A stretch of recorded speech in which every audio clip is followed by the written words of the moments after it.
Welcome back to Good Morning Winter Park right here on Channel 18, hosted every day here at Cooper Creek Square in downtown Winter Park. And as always, a big thanks to the Grand Lake Chamber of Commerce. Check them out at grandlakechamber.com. Beautiful, beautiful location in our county. And speaking of water, they have, is it the largest natural lake in the state? That's correct. Yes. Yes. Along with two gigantic reservoirs to sit alongside. So it's a great place to fish, boat, water ski, swim, hike. Entrance bike. to Rocky Mountain National Park. You got it. I was just up there Wildlife today. I view. love that part of the. It's the headwaters of the Colorado River, so it's a. That's correct. It's a big deal. Yeah. So, Kirk, we were talking about. You mentioned as we tapped out this beautiful spring we've had. They allowed a lot of water to go down the Fraser River like it's supposed to, or like it originally did, and flush out the river. You know, why is this important? Why do we need X amount of flow? You know, right now we're having 40% flow.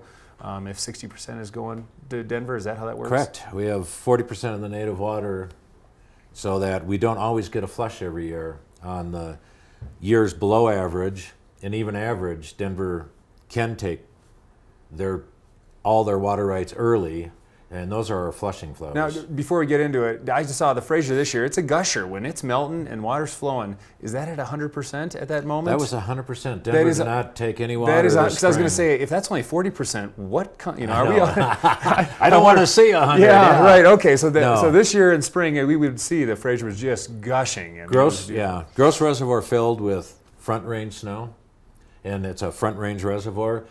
Normally, they're taking from the west slope in our valley to supplement those the front range snow melt, and they didn't this year. So they allowed it. They just allowed all the water to come our way, and when you don't get a good flush, then sediment builds up, covers the rocks where the bugs live, kills the bug life. The bugs are the bottom of the food chain. That devastates the trout life. There's other sad repercussions, but mostly... So when the fish start going, then there's animals that feed on the fish, and I mean, it's just a mess all the way up. Correct. And the macroinvertebrates, I think we always look at as an indicator species, so the health of your river is based on how many bugs you find in that river. So that good flush, we have healthy macroinvertebrate life. I haven't got to fish much, but the fishing I've done is I've caught healthy fish. So it's been a good year in that respect. Good year. So this reservoir that you're discussing, are they expanding that? They're going to triple the size of gross, so they can triple the size. That'll allow them to take half the remaining flows of the Fraser River.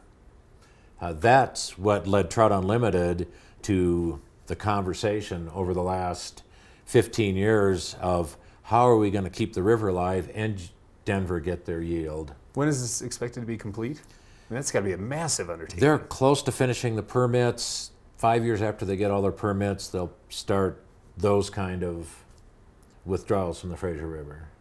Okay, so we're still a little ways out. So is this a good thing, bad thing? I assume it depends on which side of the Continental Divide you're on. You know, both sides negotiated for a lot of years, and both didn't get 100% of what they wanted. Denver wanted the project with less mitigation. Trout Unlimited wanted more mitigation. But we have a nice compromise where Denver Water is involved in a form of adaptive management we call learning by doing. They come to meetings regularly, along with the other big diverter, Northern. Very interactive. They're bringing tools to the table, money, because money will rechannel the stream so that our stream bed matches the flows we're getting, and then we can still flush with less water. We can cool the river with less water if we have the money to rechannel. Denver's bringing money. They're bringing some environmental water, so when temperatures get high enough to kill the cold water fishery, they'll have water to release under those scenarios.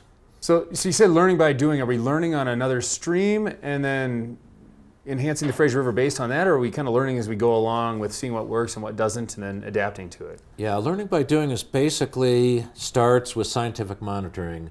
And it's on the Fraser River and it's on the Upper Colorado River. And we're sending scientists in the river to find out where the most impaired sections are. Then once we find these impaired sections, we have tools we can work with. Some of it's money, so we can rechannel to get a stream bed that matches the stream flows, so we can have a healthy ecosystem. What's important there? I think earlier you mentioned a pool. Stream channeling is important because The river loses its velocity when only 40% of the native flows spread out into the native stream bed.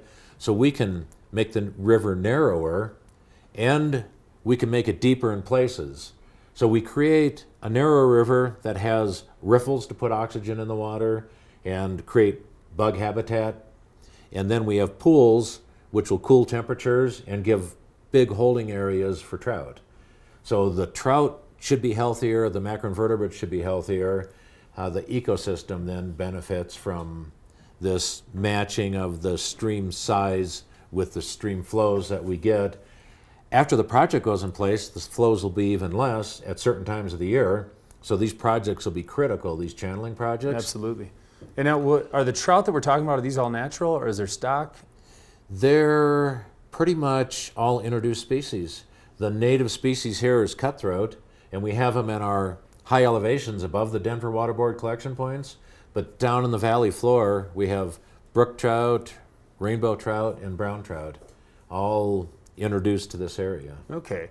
So one question I had is when you're basically kind of custom the size of the stream to fit the amount of water that's coming down, but then what happens in a year like this year when we have 100% flow bombing through there? Is that, are we going to have problems, or is that something that's going to be controlled as well? The beauty of the project with channeling is you keep your native stream bed to handle flows like this spring, but then as the flows diminish because of diversions, the stream actually recedes into this lower stream bed. So it's a channel within a channel. It's actually within. Okay, I got you. Yeah. So it can still handle its original flow. Uh-huh. It'll just have more It'll have ability a place to handle a yes. reduced flow. It can then it'll have a place to recede to, and that way it won't heat up like it used to, because when it's spread wide and shallow, it's a solar collector.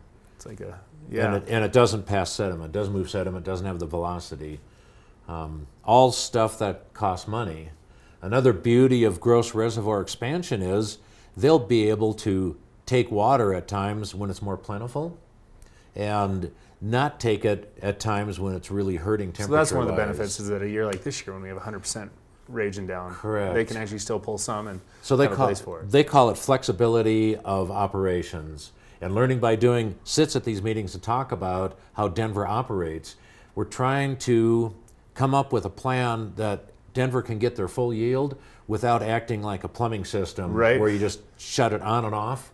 Where it's operated in a much customization. It's a much more environmentally friendly way to operate a system. We're going to need to jump out on another break. I think we're running a little long, but when we get back, we'll talk learning by doing project right when we come back. Great. Once again, we're hanging out with Kirk Klanke with Trout Unlimited, and we will be back shortly right here on Channel 18.